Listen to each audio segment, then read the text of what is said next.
this is the Omega, depending where you are. Here it's Omega SMPc, as they refer to, which stands for Seamaster Professional Ceramic, because this was the first Omega in the SMP lineup that had ceramic. All the Seamasters have sapphires, but it was the first to have a ceramic bezel. This was released around 2012, and it was in production until about 2017, 2018. So it's actually one of the shortest spanned SMP models. Actually, I think that the previous coaxial, which had wave dial, that was from around 2007 to 2012. So maybe that one was shorter. But this one did have a very short lifespan. And I bought this watch in 2020 because I have a small wrist, a 6.5 inch wrist, 16.5 centimeters, and I did try it at the AD, the latest version, but it was a little bit too big and chunky, and I liked this version a lot more. I think this is a future classic because it's the only SMP of the lineup that has a non-wave dial, so that makes it a little bit different, and I don't think that Omega will come back with another Seamaster with a non-wave dial. Well, who knows, but I think the waves are pretty popular, and so I like that this is a little bit quirky. That said, the proportions on this one are a lot better. It's 41 millimeters by 20 millimeters, and it's 13, I can't recall the exact amount, 13.6 I believe is the thickness, and the lug to lug is almost 48 millimeters. So it's a lot more compact than the current one. The current one is 42 millimeters by almost 50 millimeters, if I'm not mistaken. So it may not sound as much, just a few millimeters, but in the watch world, you know that 1 or 2 millimeters can mean, a lot on the wrist. So it has the bond bracelet, which some folks are not fans. It's sort of like a love or hate, the bond bracelet. I personally love the bond bracelet because although it doesn't taper, it's very substantial, and most importantly, it's very comfortable and solid, very, very solid. This bracelet was an upgrade over the previous Seamaster Professional versions, in that the texture was a bit different. The links were a bit different, and it introduced for the first time screws. So this bracelet is a lot better than the previous versions. And yeah, the current version is very similar, but I believe this one is a bit more rounded. The links are rounded, as you can see there. And the current version is a lot more square. So there's also that difference. Another difference is that the helium escape valve, as you can see, is normal, is small. The current one is a lot bigger. So that's another difference. Another difference is that the hour hand is straight here, as you can see. I have the minute hand blocking the hour hand, but you can see there that it's straight. The current version has a different angle. Also, this has applied indices, which I love. You can see the applied indices through the light. The light play is very, very cool. If you see that shine on the logo and on the hands, it looks shiny. It's not white gold, but these do have a small layering of rhodium. So rhodium is a precious metal, and it's very shiny, like silver. But I do like that that rhodium, the way it plays, and the applied indices. This houses the coaxial 2500D movement, which is basically an ETA 1190 1192, but heavily modified with the coaxial escapement. So the escapement is a 3-level system in the caliber. So that does make it a little bit thicker than the previous version, but not over the top. 13.5, 0.6 thickness. So it does make it a little bit thicker. Even though it's based on the ETA 1192, Omega very much modifies that, and it's very robust, this movement.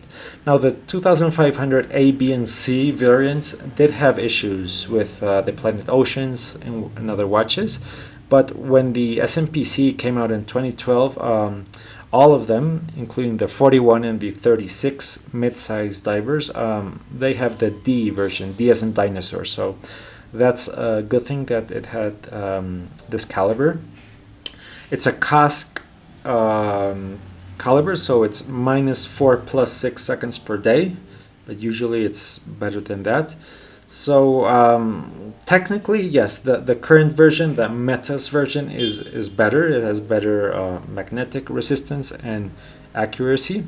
However, this is no slouch at all. It's very well made, this 2500D caliber. And Omega can service this watch. As a matter of fact, I'd only send this watch for servicing to Omega.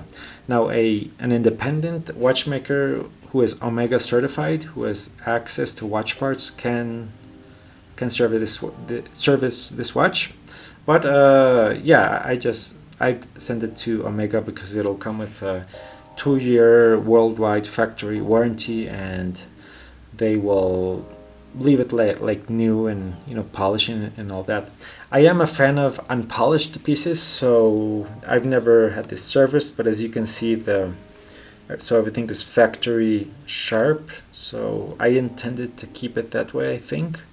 So if I ever send it to Omega, I'll ask them to please not polish the case and just do the movement service. Now it has the original clasp, as you can see. It does not have a micro adjustment. It's very well made. It's milled links. It's very thin.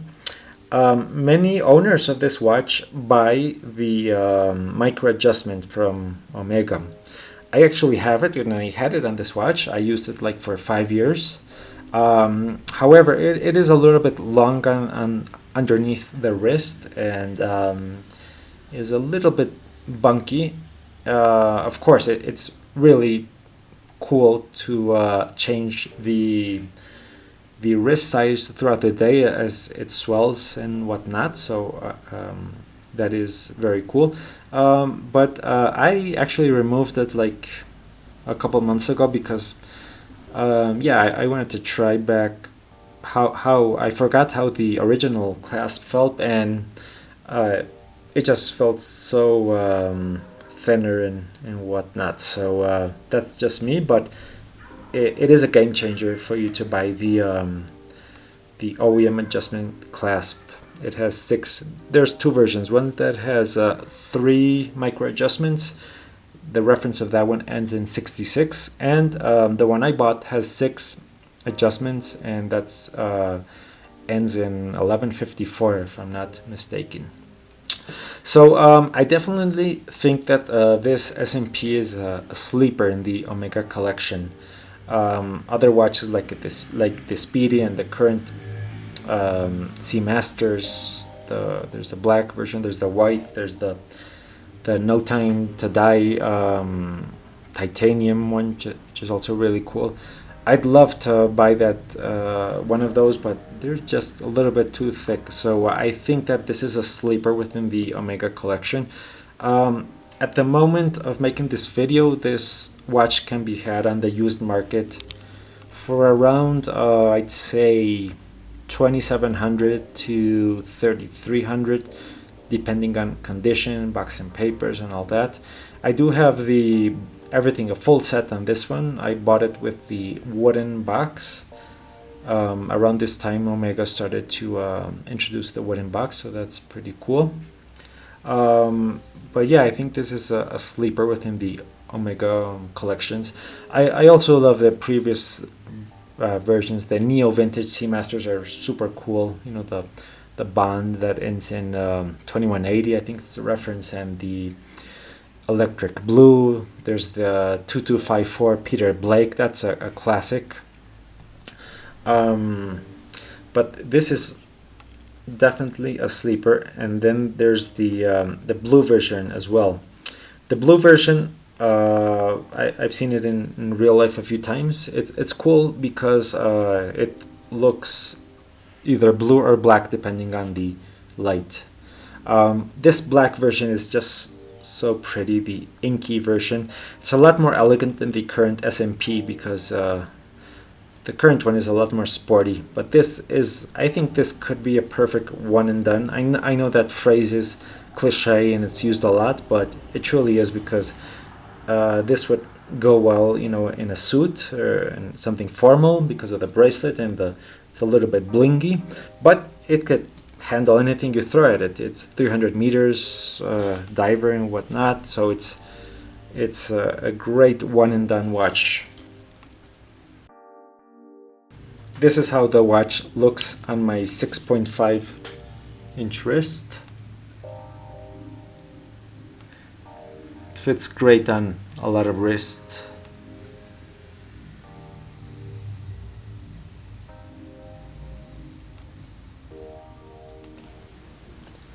Well, I hope you enjoyed this little review of this undervalued gem, the Omega Seamaster 300 SMPc.